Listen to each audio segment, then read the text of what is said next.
the Buddha's length of life. Now the Lord addressed the whole troop of bodhisattvas. Trust in me, noble youths, and believe in the Tathagata who speaks the truth. A second time and a third time he thus addressed them. So the whole troop of bodhisattvas, with Maitreya at the head, folded their hands and said to the Lord, May the Lord speak on this matter. May the Sugata speak. We will believe what the Tathagata says. A second time and a third time they spoke thus. So the Lord, for the third time, perceiving the entreaty of those bodhisattvas, addressed them. Then listen, noble youths. Such is the force and power in my possession that in this world, with its gods, men, and asuras, thinks that formerly the Lord Sakyamuni, the Tathagata, renounced the world, going out from a Sakya family, and at the great city of Gaya went to the excellent Bodhi tree, and was enlightened with supreme perfect enlightenment. Not thus should it be considered, but rather that many hundreds of thousands of millions of cycles ago was I enlightened with supreme perfect enlightenment.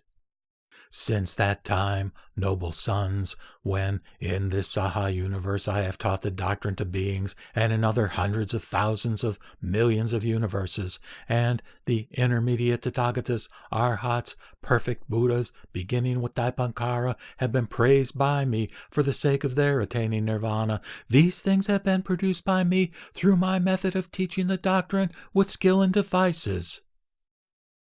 And further, noble youths, the Tathagata, considering the various states of knowledge of the faculties in beings who arise from time to time, and the extent of applying their strength, declares his name, and in each case declares his attaining of nirvana, and so in each case gives delight to beings by various kinds of doctrinal discourses.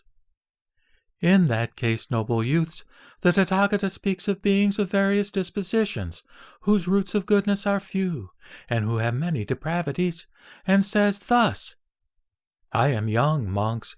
I have renounced my family, and have lately become enlightened with supreme perfect enlightenment. But again, noble youths, when the Tathagata, having thus long ago attained enlightenment, speaks thus, saying, I have lately attained enlightenment, it is for no other reason than to ripen beings, and to take them across, that these discourses of the doctrine have been spoken, and all these discourses have been spoken by the Tathagata for the sake of disciplining beings. And the speech which the Tathagata utters for disciplining beings, either by showing himself, or by his own authority, or by the authority of another, whatever the Tathagata declares, all those discourses of the doctrine spoken by the Tathagata are true, and there is no false speech of the Tathagata in them. And why? Because the threefold world is seen by the Tathagata as it really is.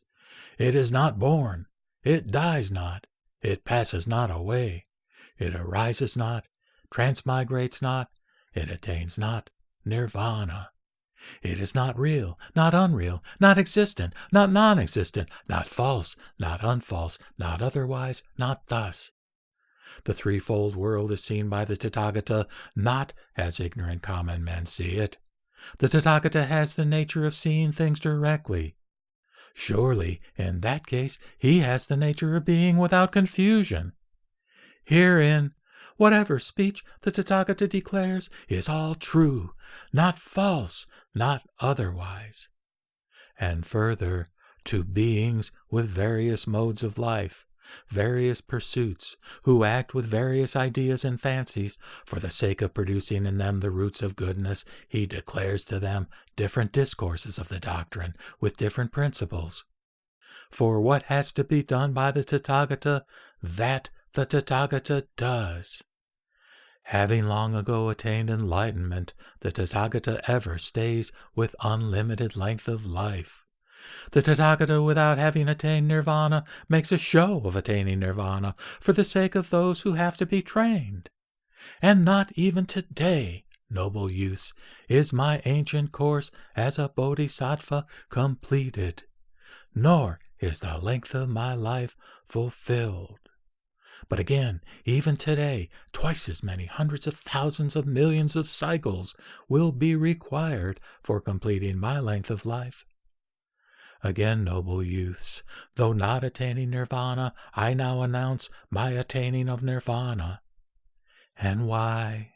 In this way I ripen beings, lest, if I were to stay for a very long time, and, through being often seen, beings in whom the roots of goodness have not been formed, beings deprived of merit, wretched, eager for lusts, blind, wrapped in the net of false views, if they saw that the Tathagata stays, would get the idea that it is mere sport, and would not form the idea that a Tathagata is hard to obtain, thinking we are near to the Tathagata.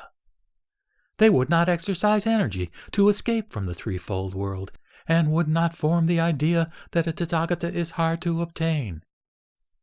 Hence, noble youths, the Tathagata, through his skill and devices, has declared to those beings, "Hard to obtain, O monks, is the appearing of a Tathagata." And why? Because during many hundreds of thousands of millions of cycles, those beings may have the sight of a Tathagata, or not. Hence, noble youths, making use of that principle, I say thus, "Hard to obtain, O monks, are the appearings of Tathagatas." When still more they see that the appearings of Tathagatas are hard to obtain, they will be filled with the thought of amazement and grief. And when they do not see Tathagatas, Arhats, perfect Buddhas, they will have a longing to see them. Their good roots, produced by reflecting on the principles of a Tathagata, will for long be to their profit, good, and happiness. Considering this matter, the Tathagata, though he does not attain nirvana, announces his attaining of nirvana for the sake of training beings.